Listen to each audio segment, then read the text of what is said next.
Crafts for the Insane, written by Kelly Williams Brown, is a memoir that has craft lessons interspersed between chapters that deal with heavy things like her suicide attempt.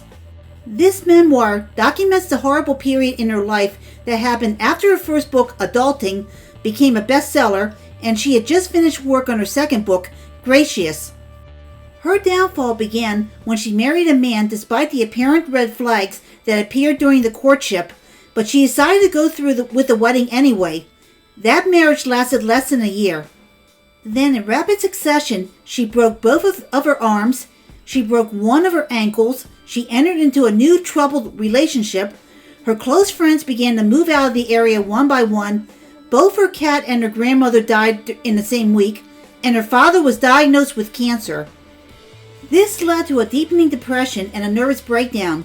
Then her therapist prescribed a medication for her that led to her attempting suicide and being admitted to a mental hospital.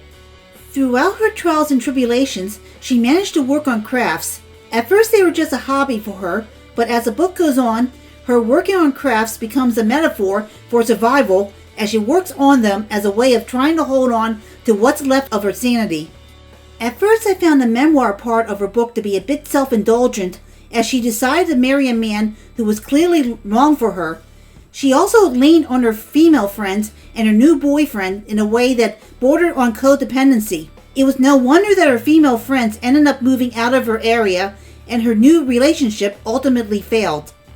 But as the book goes on with her physical injuries and suicide attempt, it becomes more harrowing. She seemed to have turned her life around after her stint in the mental hospital as she received new medication and a therapist that helped her. As for the crafts, I tried a couple of them.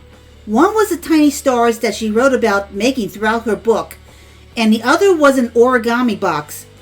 I didn't do well with either craft, and I think it's because I used cheap paper, and I don't think the instructions were written out as well as they could have been.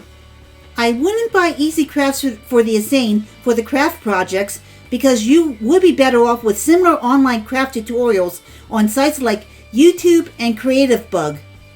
As for the memoir part, just skim through the self-indulgent parts at the beginning. The second half is definitely worth reading for her detailed description of what she went through regarding her depression, nervous breakdown, and suicide attempt.